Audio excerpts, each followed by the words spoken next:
So yeah, there's lots of applications of this stuff. We're not going to get into it because it's not the purpose of this class. But remember, the purpose of this class is to introduce you to a bunch of topics in discrete mathematics that are used in many places, but in particular, things that you might see in computer science courses, math courses, of course. So, and so another example I gave you that's, you know, again, this is actually interesting, believe it or not. Recently, I think I mentioned this last week, but recently there was a more efficient algorithm discovered for multiplying. Like you know, we might think that like since calculators can multiply and we just take it for granted, but multiplying big things like matrices or even numbers, you know, we're always looking for a more efficient way of doing things that takes less, you know, one way to think about it is less energy. You know, how much time does it take the computer to finish a task? Like some of you probably have a laptop with like 1,000 things stored on your desktop instead of like putting shortcuts there. So you're like, my computer's slow, my computer's slow. And that's because your computer's running 10,000 things simultaneously because you don't realize that. Like right now, I find it so fascinating. My computer is so damn warm, it can like burn a hole in my table.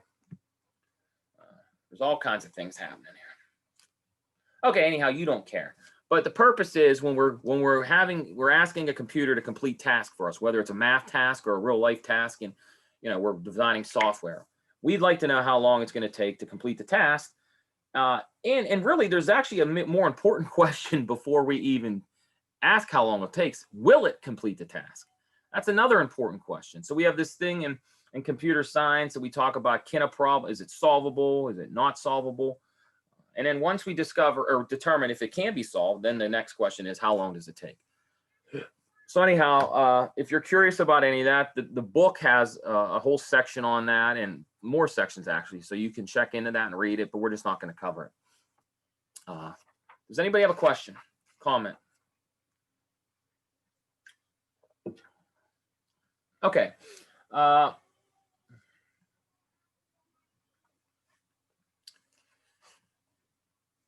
Did you say, well, why is that?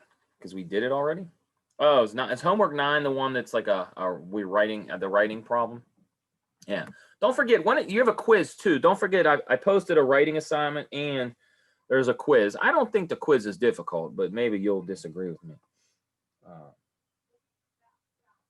I hope not. But okay. So what we're going to do now is let's motivate our new topic. And that's what we're going to do now. So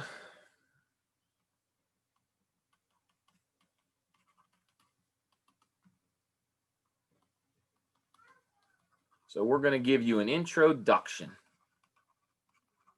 to number theory. So what is number theory? Number theory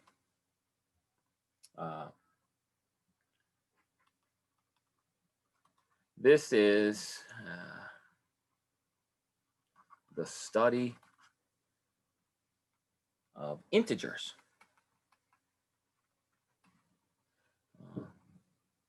And they have many applications, but the number one stunner, the one that is most important probably in the modern world,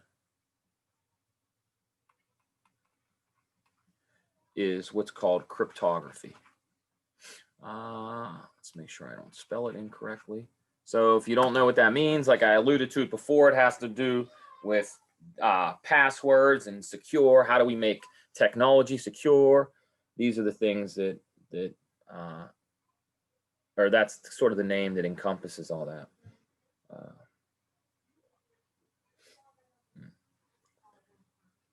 So number theory, number theory, number theory. Now, again, you could take classes upon classes of number theory. So we're only going to give you a little peek into what it is. And then hopefully, if you're inspired, you learn more by going on the internet and taking classes. Okay, so And by the way, number theory is probably one of the oldest branches of mathematics. Actually, it's not the oldest, because I guess we would argue geometry is sort of the oldest branch of mathematics, but number theory is right up there. I mean, we have people studying it as far back as we have written history. And you could imagine why. It is in Euclid, that's correct. The elements of Euclid. And if you think about it, number theory would be probably one of the first branches with geometry, because those are the most natural things that humans are concerned about. I mean, we have to keep count of things, right? I mean, my kids know that. They're little kids, and they know how many dolls they have. They know how many toys they have. And so we find it, I often say, like, what are the oldest branches of science? Well, it's like geometry, and it's like arithmetic, and it's like astrology. Like, is astrology the correct word? The stars. Because what do you do at night? You look up and you say, oh, I'm curious about the sky. What are all those lights in the sky? How do we answer questions about it? Okay.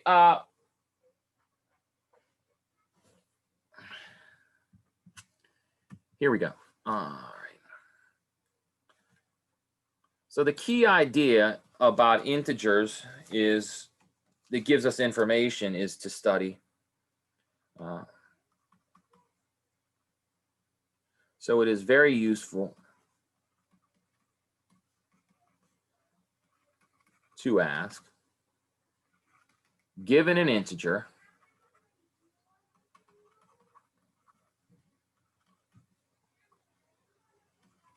what other integers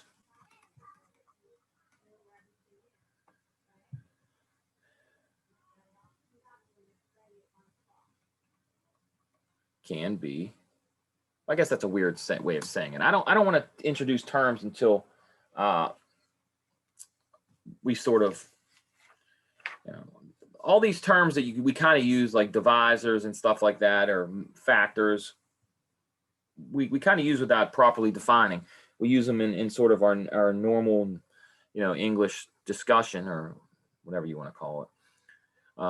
So basically, we want to ask this: given an integer, what other integers can be, let's say, I don't want to write it like that again. That sounds funny. So given an integer,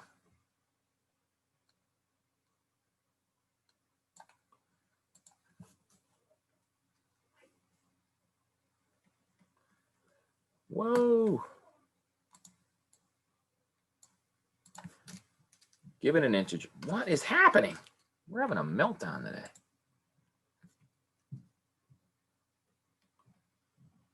What are its factors? So I'm going to put factors in quotations because we haven't really defined that yet officially, but you guys know what a factor is. For example, you might say 36. What does 36 equal? Well, we know it equals 6 times 6. It equals 12 times 3. It equals 9 times 4. Another way to think about it is it's equal to 2 squared times 3 squared, etc. There's lots of different ways to do this. And this is something that most of you probably have done before in school. In fact, in middle school, I think it's part of the math curriculum to talk about the stuff we're going to do right now. Only we're going to do it in a much more advanced sort of manner.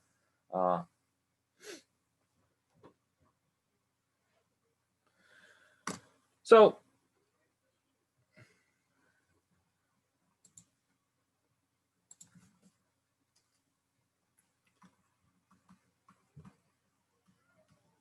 what we need to do is we need to be more precise. So let A and B be integers, and A is not 0. So what we say A divides B if there is an integer k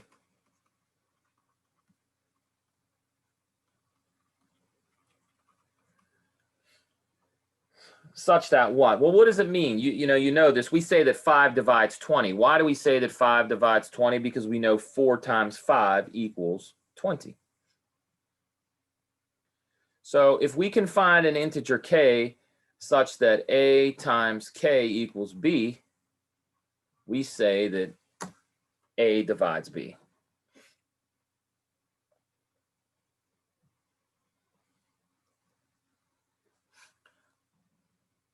So what this means is,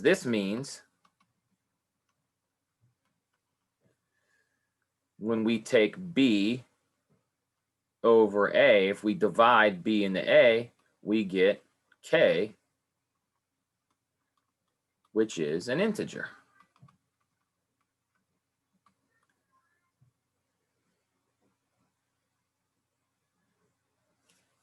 Now we know some words that you guys might be familiar with, even if you forget. So it is common to call a factor of b and b a multiple of a. So that seems kind of funny the way we've written it. Perhaps choosing a for our number was a bad notation. And then we don't want to use all these words, so what we do is we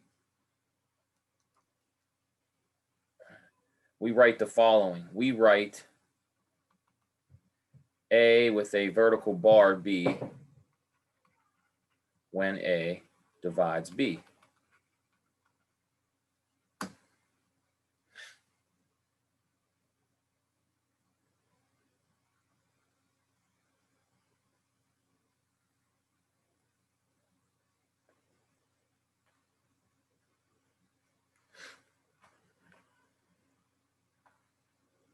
So this looks like a really crazy way of writing, but let's just jump right in. We have like a minute left. Let's kind of put this into specific examples. So examples. 8 divides 80. Why? Because 8 times 10 equals 80. 5 divides 20, since 5 times 4 equals 20.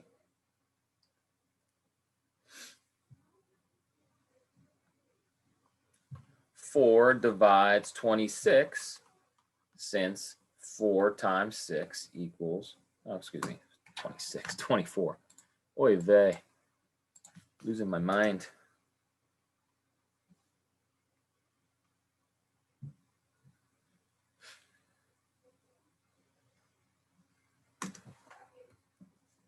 Now, these are just clear ones that you can do in your head, but I mean, we could give you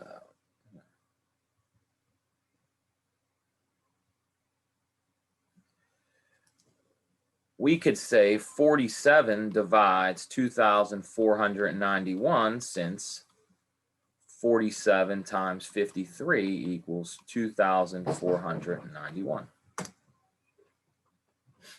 This is actually very sloppy. I should fix this.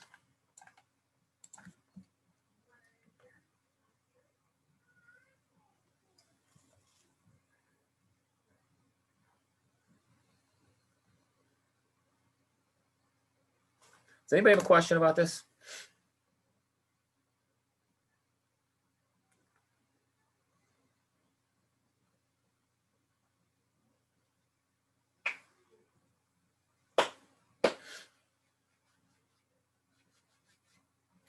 All right, so what if it doesn't? What's the negation of this definition? So if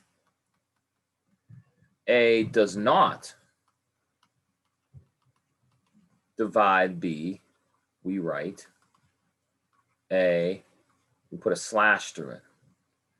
So an example there to stir your imagination is the following. 7 does not divide 15. 3 does not divide 10. And 20 does not divide 35.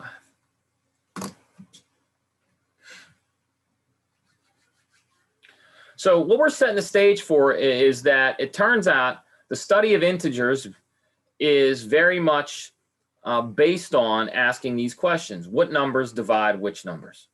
And it turns out if this is how you phrase your questions, you can get lots of information. And we'll see how that works going forward starting on Wednesday. Does anybody have any comments or questions?